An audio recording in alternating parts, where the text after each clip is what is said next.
Dear students of 12th class, Assalamu alaikum wa rahmatullahi wa barakatuhu. Today in this video, we will again discuss the part 2 of the lesson, the interview by Christopher Sylvester. In the second part, we already discussed the remarks of David Lodge.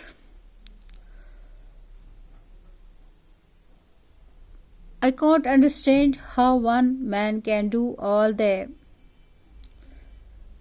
tasks.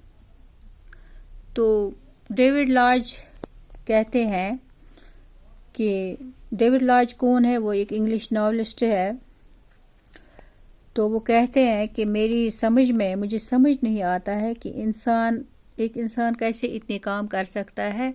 और वो example देते हैं Alberto Eco की कि how it is possible for this man, for Alberto Eco, that he is doing so many tasks at one time. ये हमने already discuss कर, this time will not discuss it, will move ahead. तो मुकड़ mention करते हैं कि जैसे हम देखते हैं कि जब राइटर्स लिखते हैं तो उनकी जो राइटिंग होती है वो बहुत बोरिंग होती है, वो ड्राई होती है। लेकिन Alberto's writing had a certain playful and personal touch. तो उसकी जो राइटिंग है उसमें अट्रैक्शन है, and it had a the writing is just like a playful activity and personal touch. It is narrated in a very beautiful way. So Alberto narrated the story from his time in Italy, where a professor told that his dissertation was way different from other. तो जब उसने अपनी dissertation जो है वो अपने एक professor को दिखाई, तो उसने कहा, इसको प्रोफेसर ने ये देखा कि अल्बर्टो की जो डिसर्टेशन है वो डिफरेंट है। क्योंकि अक्सर हम देखते हैं कि जब रिसर्च स्कॉलर लिखते हैं तो वो कुछ डिसर्टेशन का नकल करते हैं। So at the age of 22, he realized that his way of writing was the correct way, and that is why his essays were always in the narrative tone. जो भी essays अल्बर्टो ने लिखी हैं, that were in the narrative tone. So this is why he started writing the novels at the age of 50. तो इसके अलावा उसका जो फ्रेंड था उसका नाम था रोलांड बार्थस। उसने भी कोशिश की थी कि that he was an assist, but he try to write, his aim was to write the novels, but unfortunately he died and he could not complete his novel. Then मुकड़ also mention करते हैं कि जो इसकी जो famous publication है Alberto Eco की, that is the name of the rose, the important publication of Alberto Eco, the name of the rose. तो इसमें क्या था कि study of science semiotics, it mean study of science and symbols, और ये बहुत hit हो गई ये बुक। तो अल्बर्टो इको की एक क्वालिटी थी कि वो only Sundays he would wrote novels only on Sundays, और जो बाकी दिन होते थे he would attend the academic conferences. जो बाकी दिन 7 दिनों में से जो 6 दिन बचते थे तो वो अटेंड करता था कॉन्फ्रेंसेस, और संडे के दिन वो नावल लिखता था। तो by this way he was able to reach a wider audience. So then also Alberto Eco reply करता है इंटरव्यू से कि it did bother him being identified as a novelist. Oberto, on the other hand, identified himself with the academic community. So वो अपने आप को क्या he would consider himself a university professor who wrote novels on Sunday. This already we discussed it. Then there is Mukund.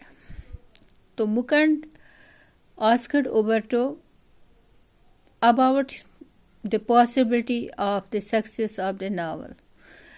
He asks, ये इसे कहते हैं कि आखिर क्या राज है, what is the secret behind it. आपकी जो सक्सेस स्टोरी है उसके पीछे क्या राज है.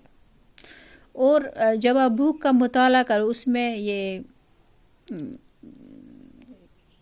जो एम्प्टी स्पेसेस का भी जिक्र किया गया है. एम्प्टी स्पेसेस मीन्स कि अगर कोई इंसान किसी के घर आता है, जब तक वो एक सीढ़ी दूसरी सीढ़ी और रूम तक पहुंचेगा तब तक जो एम्प्टी स्पेस है, तो उस दौरान कोई न कोई काम करता है ओबर्टो इको. इसका मतलब ये है कि वो he would not waste even a single second. जो भी इसके पास जो समय बचता था तो वो उसको यूज कर रहा था. So he became a very successful novelist. और टू योर सरप्राइज कि 2 or 3 million copies were sold. 2 or 3, it is not a joke. ये कोई जोक नहीं है. इस बुक की जो कॉपीज हैं 2 to 3 million copies they were sold, selling 2 or 3 million copies. कहाँ पर? इटली में. Then this is the book The Name of the Rose. So ये बुक 2 to 3 million copies जो है वो sold हो गई. More. This is and Oberto considered the success of his book a mystery. यही जो बुक है, इसी बुक ने ओबर्टो इको को अर्श तक पहुंचाया. तो वो कहते हैं अगर मैंने इस बुक को 10 साल पहले पब्लिश किया होता या लिखी होती तो मुझे उतनी शोहरत न मिलती. सो this is how he became a successful writer. तो इस चैप्टर से हमें ये पता चलता है, the theme of the lesson is that in order to become a successful person, whether a writer or in some other profession, तो success तभी हमें मिलेगी जब हम अपना जो टाइम है, will not waste even a single second, we will not waste even a single minute of our life. बिल्कुल एक चार्ट बनाना होता है कि और अपना समय जो है रिस्पेक्ट करना होता है अपने टाइम को, so that we will get success in our life like Umberto Eco. So conclusion of the lesson is that hard work is the key to quick success. और आपके पास जो समय है, आपके पास जो टाइम है, तो कभी आपको ज़ाया नहीं करना, कुछ न कुछ करना है to become a successful man in life. Life में कोई भी काम करो लगन के साथ, विल पावर के साथ, तनदही के साथ, तो इंशाल्लाह कामयाबी आपके कदम चूमेंगे. Just the name of the rose. तो इस बुक में क्या है, you can search this book in Google and you can read what is written in this book. इतनी क्या ये बुक है कि बिल्कुल 2 to 3 मिलियन कॉपीज मार्केट में सोल्ड हो गए. तो with this we completed the lesson. We have already discussed part first of the lesson, the interview, and today we completed the part second also. So you go through the book, you go through the chapter, the interview by Christopher Sylvester, and I hope that you like this video. Stay home, stay safe. I care for the safety and for the safety of your family members. Allah Hafiz. Have a good day.